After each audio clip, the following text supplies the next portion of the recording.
Hey everyone, welcome to Love, Rinse, Repeat, a podcast recorded by me, Liam Miller, he, him, his, on Gayamago land, part of the Aurora Nation. I'm very excited today to welcome Ashwin Thyssen, Ashwin Afrikanus Thyssen, to this podcast today. Ashwin, welcome along.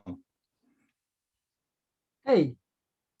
It is great to have you. So I'll just read a bit of a bio for the folks joining who don't know you. You're a PhD candidate at Stellenbosch University in Systematic Theology. Your research considers the intersections of race, sexuality, and faith. At present, he is undergoing ministerial training for ordained life in the Uniting Reformed Church in Southern Africa. In short, Ashwin identifies as ontologically Black, existentially queer, and spiritually Christian. Ashwin, welcome.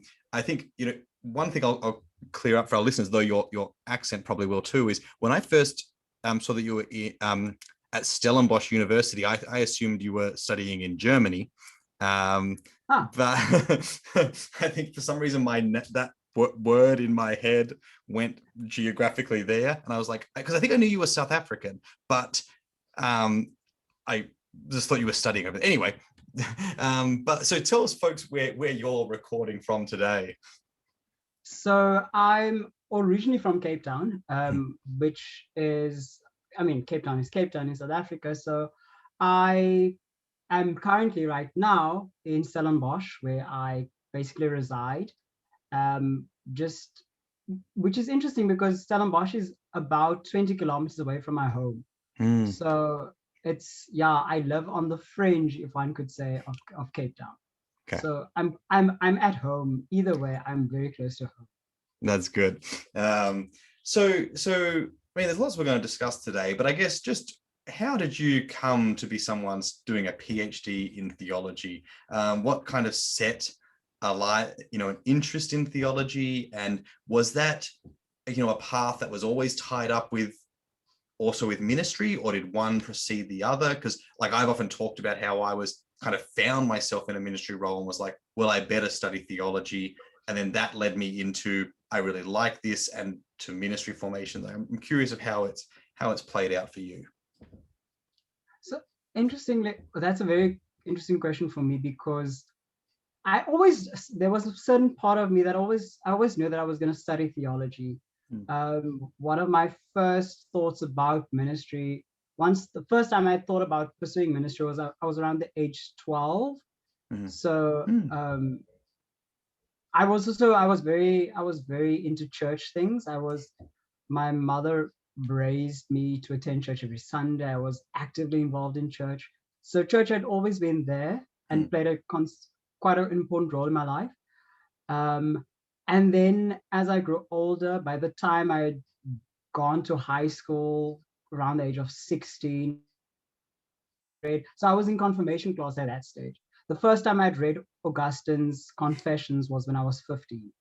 Wow. It didn't make sense to me then. It still doesn't make sense to me now, but that sort of set me on the path to study theology. And then as I did a bit of research as I went on, I encountered Calvin's Institutes. To be quite honest, reading that as a 16-year-old, perhaps not the wisest thing ever, but it did get me stimulated into theology. So by the time I completed high school, I'd already applied at Stellenbosch to study theology. I got in, and then I just started, and then I threw myself into theological studies. And then by the time I'd near the end of undergraduate training, I'd realized that, so I happen to be gay, and then I'd realized one of the main challenges or obstacles on my way would be that my church would be hesitant to ordain me, or my denomination. And then I pursued an alternative track to the conventional MDiv program in South Africa, did a Master of Theology, and then I basically wrestled with this whole thing of ecclesiology and what does that mean for queerness. And then it wasn't so much I which chose the PhD as much as the PhD chose me. I here prefer the much more, Calvinist conception of predestination. I think it was predestined that I do a PhD. So that's how I ended up doing PhD. Yeah, fascinating. So then what are you kind of exploring in your PhD? What's kind of, is that an extension of the, I mean, you kind of was a bit in the bio, but yeah, is that an extension of what you were doing in the master's around ecclesiology, or have you kind of taken it in a slightly different path now? So what I did in my master's was I focused on, I was actually studying the theology of Bonhoeffer. Mm-hmm. And what I tried to do there was draw him into conversation with queer theology and uncovering what impetus queer theology of Bonhoeffer and his conception of ecclesiology, which I found rather interesting doing it in South Africa because we have a strong Bonhoeffer studies school of thought. We really use him quite a lot. But with the PhD, I decided to follow a different path. So right now, my research is focused on, the dissertation at least is titled constructing, or rather, Oh My Body, constructing a Black and Queer Theological Anthropology. So now my research is particularly interested in how, in contemporary South African and African life, we could construct a theological anthropology that speaks to the realities of Black and queer people, on Black people who are queer. Yep. I mean, for me, this work has been done, but there's not enough reflection on how to work at that intersection. Yeah, that's really great. And as it's great to be choosing something like that, because I think, there's some theologians or theological schools or topics that get a lot of play in the PhD world, and sure, something exciting can come from time to time, but here is something that's not being developed enough that's going to have real vital connection to a lot of lives around you. I guess, how have you found balancing, so this is obviously something that's personal to you, to a lot of people in your lives, and wanting it to have something with that in mind, but also a PhD is a very particular process with its own rules and norms. Have you found ever that like a clash, or do you find it, because of the personal thing, that gets you through the grind of the other side of things? How has that played out? I think two of the questions that I've been sitting with a lot of late has been, regarding my research, is the question, who am I loving? And secondary to that, how am I loving them? And one of the ways that I've realized that I can best utilize my, and for queer people, as a political tool, is to do so in research. So one of the greatest things that I've realized as a person of color doing theological research in South Africa in this particular time, when most of our theological schools continue to be predominantly, when most of the staff at our theological schools tend to be predominantly white, and white men at that, is that I don't exist, or I don't struggle with this whole thing of you're in the academy and yet the work that you're doing speaks to the lives. There's no discomfort within me. I see my role as particularly an interpreter of theology with, not for, but with queer people, with those living on the margins. And if theology does not speak to their realities, to our realities, then theology ought to be silent, because then it is not relevant. So there's no clash for me, but there is often the clash that those who perceive me have this clash, because I tend to then flirt with Western thinkers, and that is when people perceive me, they really struggle why I love Heidegger as much as I do, or or Augustine for that matter, even though because of his conception of sexuality. Why is that so? So there's no clash internally, but oftentimes I'm confronted by this, I guess, what I would call a juxtaposition. Yeah, that's really interesting. I think I was partly thinking because I was thinking of like James Cone and how he talked about, did his doctorate in Barth's anthropology, did that. And then it was like, I mean, obviously things were happening in the world that, as he talks about, woke him out of his academic world and was like, now theology has to be, the whole point now is, can theology say something for the Black struggle? But it's nice that you've kind of been able to not have that kind of had to wait. It's already been able to be developed, in your academic work now. I think that is exciting. I think though, and I think one of the major reasons I'm able to do this and not to is because of people like Cone, who went through that before. In South Africa, of course, I would think of people like Alan Busak, who experienced that discomfort, so that I, in a sense, wouldn't have to, because I do, in a sense, build on their work. I mean, I grew up in a household where the name Busak was often referred to. So I didn't come to realize liberation theology was at work in my home prior to me coming to study theology. So I was already baptized, in a sense, in the waters of liberation. That's really cool. And not to stay with Cone, but before we were talking about Cornel West briefly, and I'm thinking of his eulogy where he talks about Cone being formed before he gets to theological college. And there's definitely something there too, that this formation that is already happening, which is great.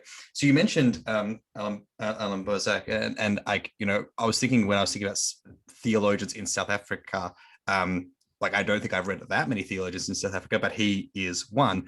And interestingly, I was reading By the Waters of Meribah, like his more recent book, and he's very steeped in the Reformed tradition, and opens that book with a bit of a reason for why and why stick with it, and all of that. And I know again, in your part of your bio is Reformed, so I'm just curious a bit about, I guess maybe particularly for folks who are outside of South Africa, which would be a large part of this audience, a bit about Reformed's particular distinctive identity there, and also your own holding of that, and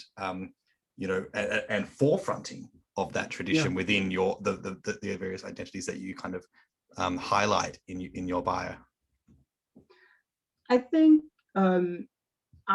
whenever I speak about being Reformed, to use one of Busak's earlier titles, when I speak about being Black and Reformed, I cannot but relate it to the history of colonization in Southern Africa. So when we speak about Reform, we must speak about the realities that the Dutch, and in a sense, they enslaved people at the Cape, and the Dutch also exterminated people who would be considered my ancestors. And part of that, the genocide was also a cultural genocide that took place. People were robbed of their languages, they were robbed of their culture, in a sense, their identity. They were robbed of their land. So that goes into what the percolation of Reformed thought and Reformed existence at the Cape meant. Fast forward to the 1800s, there we start seeing the formalization, the institutionalization of the Dutch Reformed Church at the Cape. And then you have, by 1857, so by now the Dutch Reformed Church is an institute, and now you have the indigenous people being taken up into membership. However, because interestingly, it's worded at this particular synod, because of the weakness of white people, because of the weakness of some, they decided that communion must be served separately to the different races, because white people at the time were weak. So then that sort of sets the stage for the racial logic of creating different denominations for different race groups. So fast forward to the 1940s, you have a church. So in South Africa, we have this weird phenomenon where there are as many as 4 race categories. So you have European settlers, white people, then you have Indian or people of Asian descent, and then you have Black people or Black African people, which is a very, very weird categories that we have developed, and it really doesn't make any sense. And then you have people who look like me, I guess, of my hue, and we are called colored people because we are of mixed descent. So you have this weird structure where there's the Dutch Reformed Church, but it has 4 denominations for each of these race groups. And then this like theological or grand apartheid, which then became the legal framework in South Africa. So with that in mind, when I think about Reformed theology and how I received Reformed theology, I received Reformed theology in my denomination, being the United Reformed Church. It was because of this wrestling with the questions of justice, the questions of unity, the questions of reconciliation, and what that might mean in South Africa in the midst of apartheid. That is what I think of. So in my denomination, in the 80s, they adopted what would be known as the Balor Confession. And there was, I mean, it's a reformed document similar to the Barman Declaration. And there, the theological position was elucidated on where God stands, and God standing with the downtrodden, with the oppressed. So by the time I came to consciousness, I was formed, I was weaned on this theological language of justice and reconciliation and unity. So when I became 16, when I confessed my faith, that's confirmation process in the Reformed Church, I was quite okay with believing in justice and God of the oppressed, because this was what I was used to. So, and I'd received it in the Reformed Church, no less, with a history of colonialization and apartheid. So it wasn't weird for me. What is weird for me, however, is seeing the global Reformed conversation, seeing what it means to be, especially the term Calvinist, in particularly the global North. Those folks have it particularly bad when it comes to Calvinism, I would say. Yes, yeah, absolutely. And I think you have such a narrow kind of Reformed conversation. Like, I know there's a breadth in it in the global North, but I think particularly if you think of the key voices who get to represent what it is to be Reformed or Calvinist, and what it is to who everyone else has to kind of reckon with or identify either with or against. It's such a very particular thing, and interestingly is, I would say, very much not in conversation with the colonial heritage of the movement. If anything, it is often an apologetic for that, those kind of things is often employed in that way. So yes, that must be very strange. Yeah, go on. It's weird because those voices, the dominant voices, shall one say, and those dominant voices are not dominant voices across the board. They're dominant voices online in the digital sphere. Because, and this is the truth, and I must share that I have appreciation for them, that their resources are much more readily available than, say, Busak or or Serene Jones. Yes, they're not as they're much more readily available than the voices that we would be listening to in the more traditional Reform sense. Also, what I find interesting about those dominant voices is that as most Protestant traditions, there you have the Lutheran World Federation, we have the World Communion of Reformed Churches. One does not hear those voices present in those circles where the majority of Reformed leaning folks are represented. For example, in many of the Calvinist conversations that are currently going on, if you listen to the American voices particularly, there's still the conversation, should women be ordained? Now, for the vast majority of Reformed folks, we've clarified that position a long time ago. In fact, in South Africa, in our church, we've been ordaining women to ministry since the early 90s. That question was settled in the 80s. So much so that one of our previous moderators was elected to the presidency of the World Council of Churches representing Africa. So, I mean, some of these, I should think we should be more careful in how we articulate the dominance of their voices. Because while they might be dominant in global North circles, they do not speak to the realities of what is going on in the global South. That's very, oh, go on, sorry.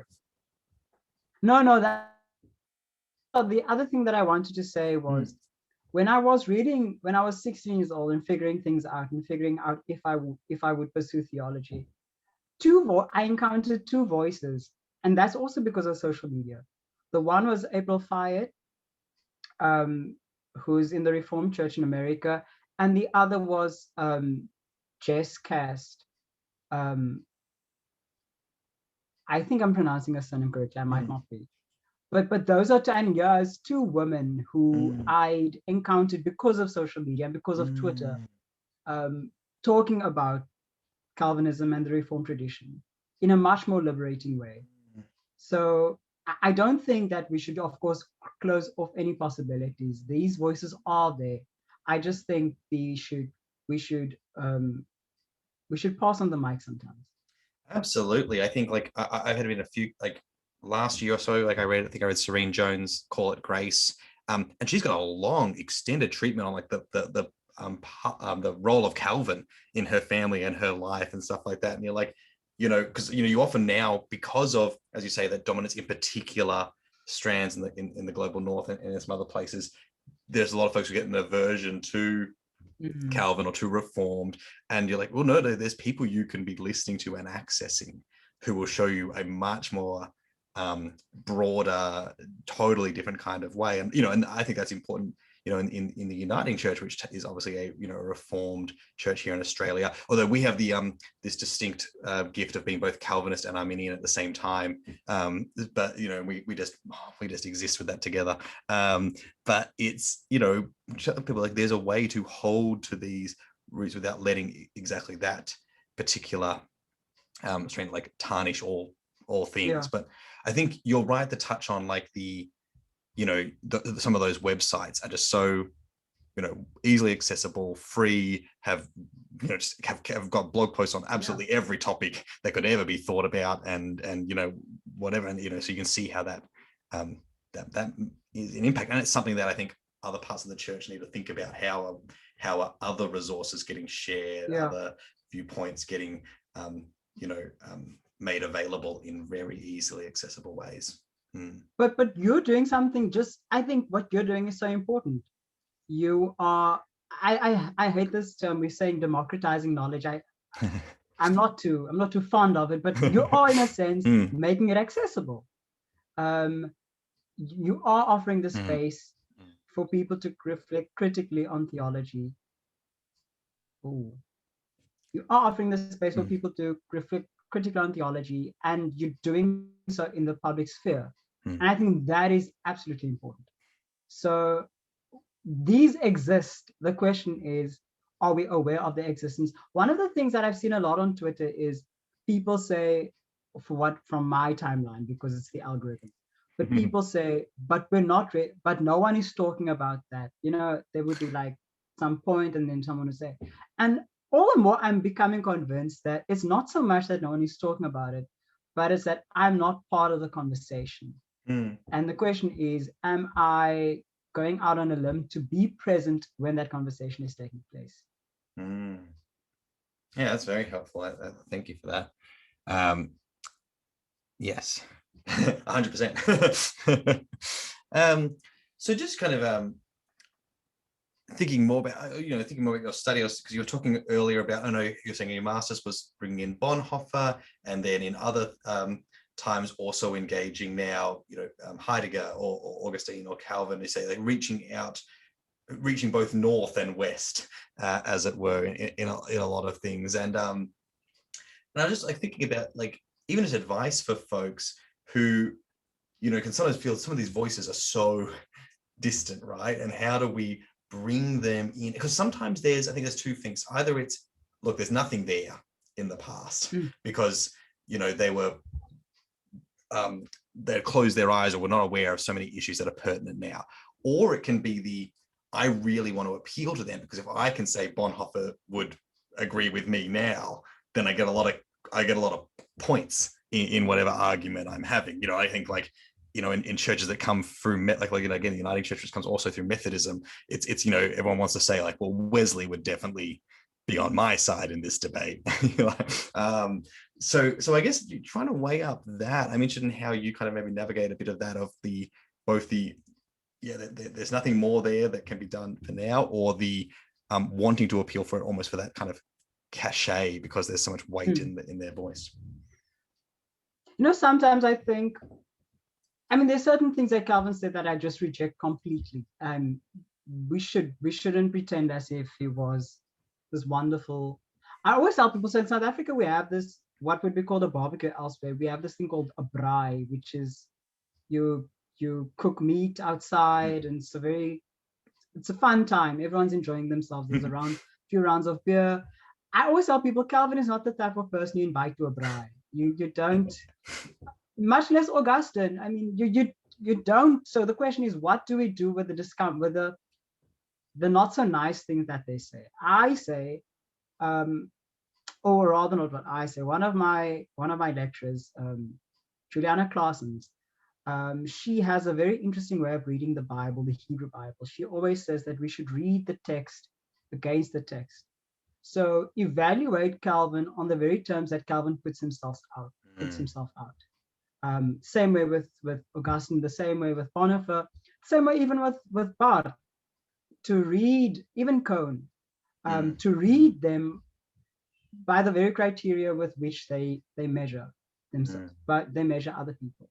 So ideally, let's imagine a utopia. In 50 years' time, Black people are no longer oppressed. We'll live in a post-racial world. And then maybe Cohen's critique of white supremacy won't be needed. Then we shouldn't have then we should find other things in Cohen to interpret and to, issues of culture and all of those things. So the best option for me right now is to say, I'm going to read Calvin against Calvin and utilize that which I find helpful in our time. However, I do not think that we should use theologians' work as political tools with which to beat up the opponent. I really don't find it. Also, don't find it. I just listened to your podcast with Lynn-Marie Tonstad and her book Queer Theology. I just don't find apologetics helpful in this day and age anymore.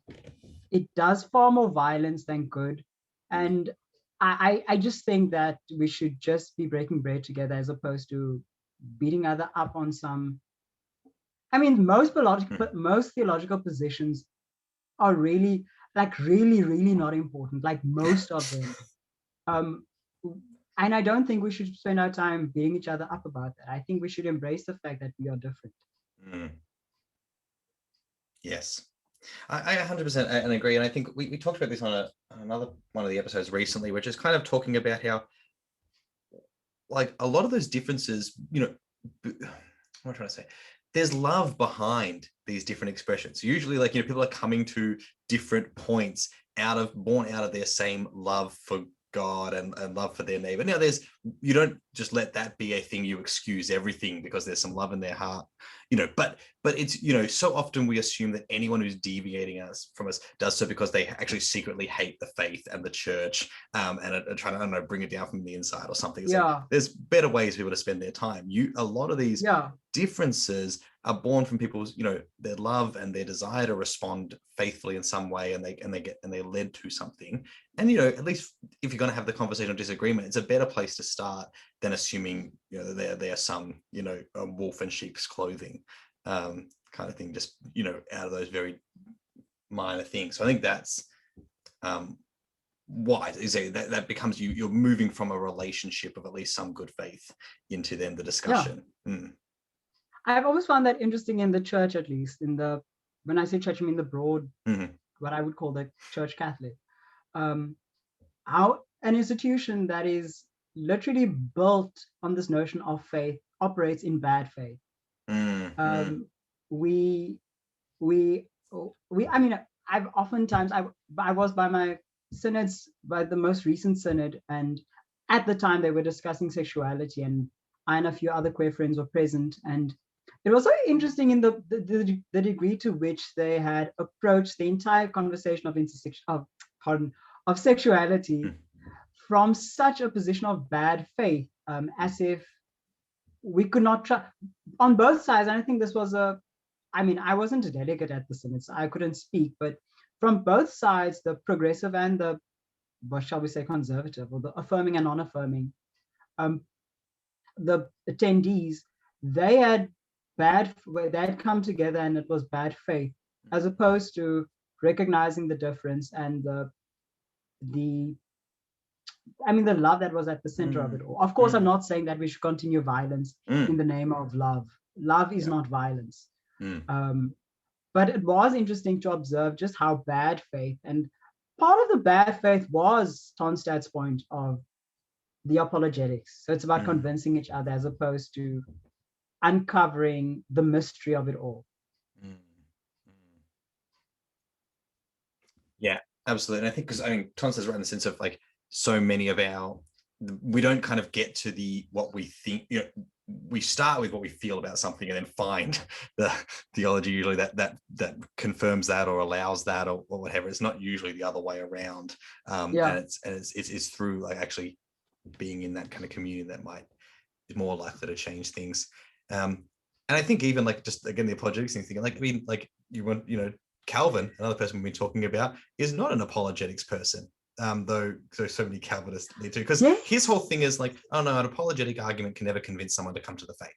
He's like, they might be helpful in helping you feel more secure once you're in it, or helping you answer some questions that are bugging you. But he's like, it's the spirit or it's nothing.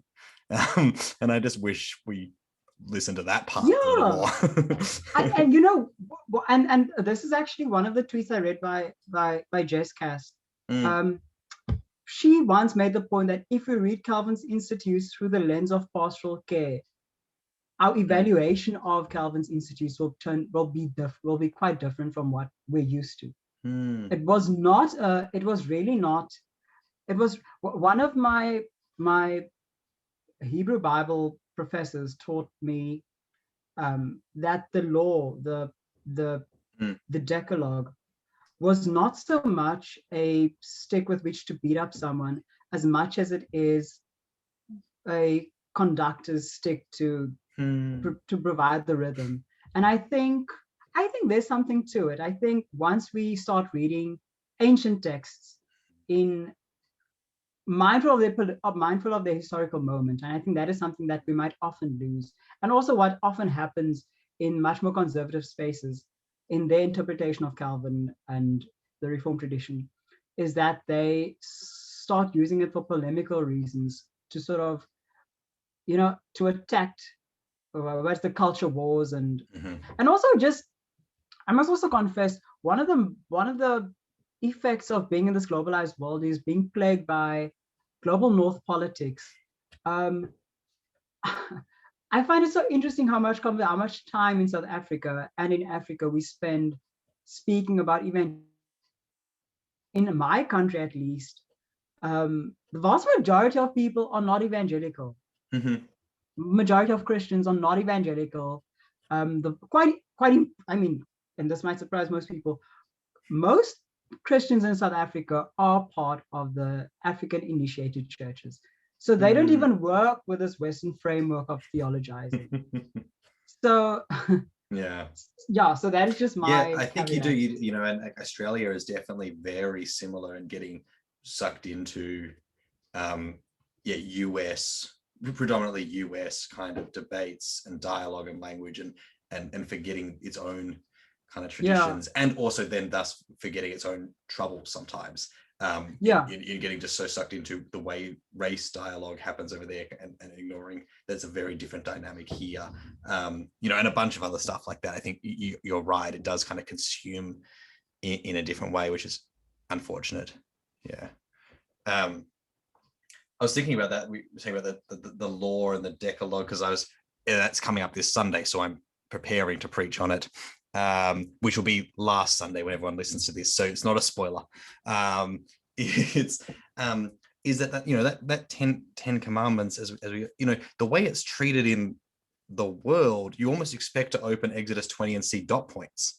Like it's so, like, you know, the fact that we think that it can be just like kind of lifted up and put on tablets outside a courthouse is just so anathema to the fact that this is this. It emerges. The chapter starts with then, right? It's within a narrative. It doesn't invade from the outside. It emerges from within, and is very much about, okay, so you've been rescued from Egypt, where you were horribly exploited, and you've never really been a nation on your own before. So, and now you're going to be made this people of God in order to witness to the nation. So God is going to now gift you and conduct in this way a manner in which you cannot fall back into the patterns of Egypt, or even the patterns of maybe the patriarchs before, and so much of the issues there, and find a way toward flourishing. And when you think of it that way, you're like, wow, that's both changes the whole way you look at those rules, and that's actually much more life-giving and community affirming, and also then gives you a little bit of a better way to, if you want to challenge the way some of those rules and laws that come afterwards, it's in a different scheme of, rather than going, oh, what a toilsome thing, it's like, okay, yes, the community I'm in is facing different things, and we might need different norming rules for us, and we can engage that and look for what's motivating, what's the heart of God behind it. You know, I think that just changes it a lot once you kind of exactly look at it in a much more pastoral light than whatever else we do.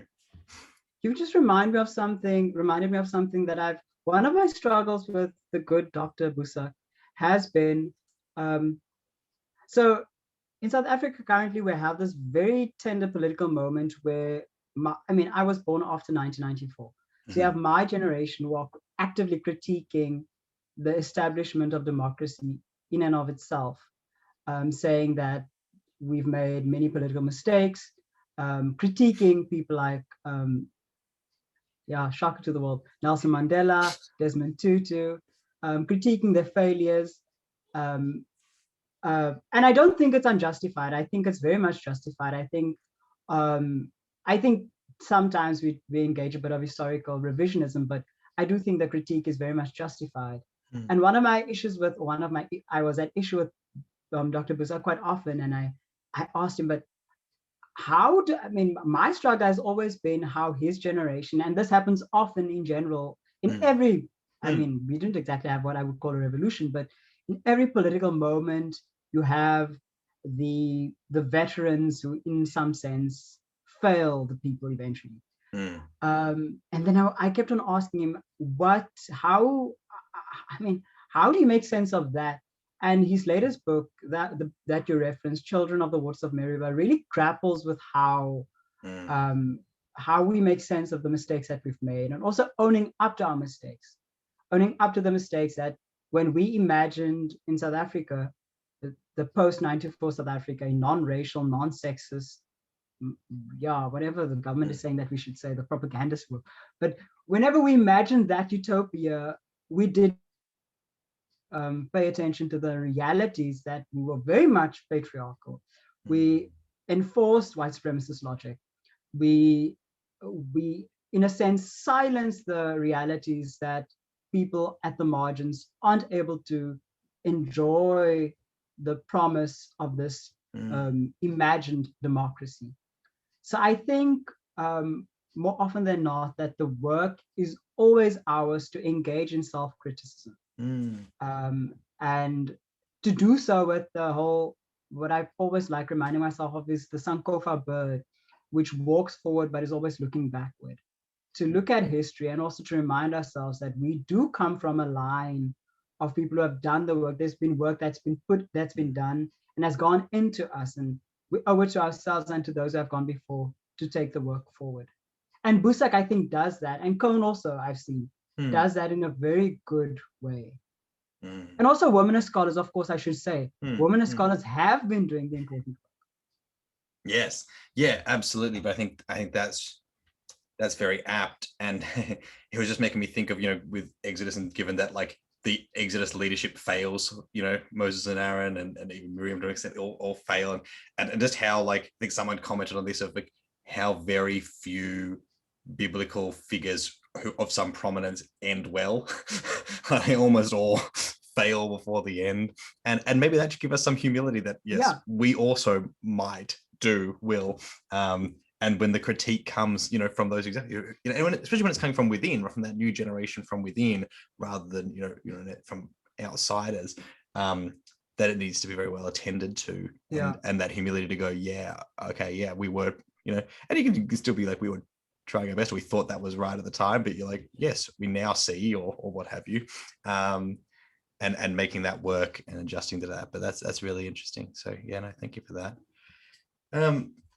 Coming near the end of our time, which has been just a really fun conversation. We'll have to do it again, particularly as you get closer to the end of, because I'd love to talk more about the the dissertation project in specific, and all of that.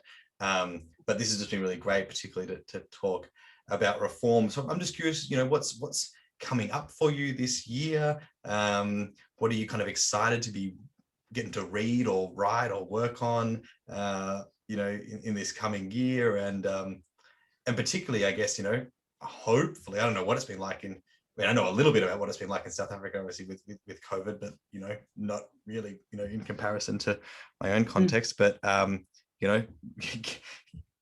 doing this theology and exploring, bodies together, when maybe bodies might be able to start coming back together.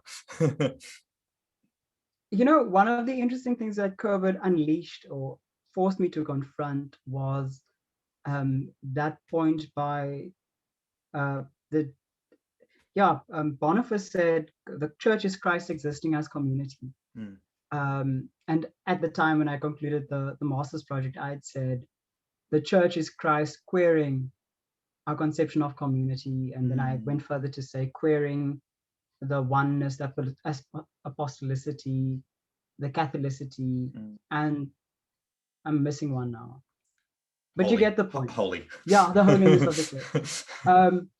And when we now had church online, and also what church was online was in South Africa was different things to different people, because of the economic disparities, some could not go online and some could, and some could rely only on WhatsApp voice notes. So there were different ways of figuring things out. And that really forced me to question our conception of church, on being church, and how it really required me to really think critically about what I did in my master's. But I've parked that for now. I've parked this whole thing of bodies coming together at church, and I've decided to focus on Black subjectivity. So that for most of my year will be on Black subjectivity, and working on a few dissertation chapters, and thinking about the development of Black theology in and of itself, but also in particular the development of Black theology in South Africa, and why South African theologians as opposed to African theology, and also that internal struggle, between the two, that we still see playing out. We really do still see playing it out. And more than that, I'll be focusing on Black subjectivity and how Blackness is conceived in post-94 South Africa. Because I've realized that the more things change, the more things stay the same. In America, we had the revival of Black Lives Matter in June last year. Yes. And how that sort of just, it set the world ablaze, but it set the world ablaze in South Africa. One needs to ask the question, I need to ask the question, why, in a majority Black country, why would there be a need to say Black Lives Matter when we are the vast majority of the people? So those will be the questions that I'll be exploring this year. Oh, wow. Basically working at that intersection of race and religion, and thinking about what that means in the here and now. and also bringing in Reformed theology, because I do think I that's the one unique thing that I do bring in Yep. South African discourse generally, when it comes to Blackness and queerness and religion. I do bring that unique Reformed angle. Sorry, we're going to visit us. You're going to sit over there. That's fine. It's all right. We're finishing anyway. Well, that sounds great. And maybe we'll have you on same time next year to see what you found. So this is a great treat for the listeners that we're going to Shoshanna's come to visit. Ashwin, thank you for joining us today. Is there anything you want to promote? Any ways people can connect with you, with your work? Anything you want to draw attention to at this point? Basically, just I'm available on Twitter. So you can follow my handle is at Ashwin Thyssen, basically my name and my surname. Thank you. We'll put the your hand will be in the bio. That's me on the screen. You timed it really well. I must say, Liam, one of my absolute perks with things being from the comfort of our homes is precisely these inopportune moments, is when life throws itself at you. And I because I live on my own, I actually live for these moments. Oh, so good. This is how you know that we are living. Yes, that's that. Oh, thank you for that. That is great.